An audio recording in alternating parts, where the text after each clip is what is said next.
এ তাতান, তাতান, এ তাতান বাবু, তোমাকে একটা আন্টি কি কমেন্ট করেছে জানো? বলেছে এই লাঠির কাঠিটা খেতে না, এটার নামও জানে না আন্টি, তাও তোমাকে কমেন্ট করেছে, বলেছে এই লাঠির কাঠিটা যদি তুমি খাও তাহলে তোমার উপরের ঠোঁট দাঁত সব উঁচু হয়ে যাবে। সত্যি নাকি? হ্যাঁ, তুমি আন্টিটাকে একটু বলে দাও তো যে হবে না তো, আর হয়েও যদি যায় তাহলে তো আমারই থাকবে, তাই না?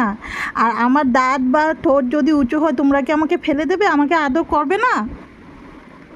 বলো, তাই না?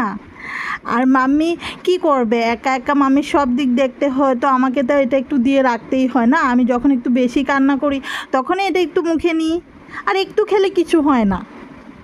এই একটু একটু খারাপ জিনিস সবাই খায়, সবাই ব্যবহার করে, তাই না? তো আমি একটু এই লাঠির কাঠিটা খাচ্ছি তো কী এমন হয়ে গেছে? তাও তুমি আন্টিটাকে বলে দাও, ঠিক আছে, আমি যখন একটু বড় হয়ে যাব তাহলে এটা খাওয়া ছেড়ে দিব, ঠিক আছে? দেখি তো একটু এই লাঠির কাঠিটা সরিয়ে দিলে তাতানের রিয়াকশানটা কীরকম থাকে। এই দেখো রিয়াকশান। ও ও, আচ্ছা আচ্ছা আচ্ছা আচ্ছা আচ্ছা, বুঝে গেছে বুঝে গেছে, সবাই বুঝে গেছে। না না না, আর একটু না, আর একটু সময় দাঁত উঠে গেলে তো তখন এটা মুখে দেওয়া হবে না। আর ক্যামেরা ধরতে হবে না, তুমি অনুদাও।